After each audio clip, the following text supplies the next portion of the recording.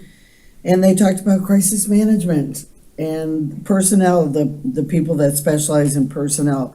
Both firms, so the public knows, would engage outside CPAs to do forensic audits and other audits. So they're not using internal people, and both firms will work with SLED and the Ethics Commission and everything else. So I would still go with B.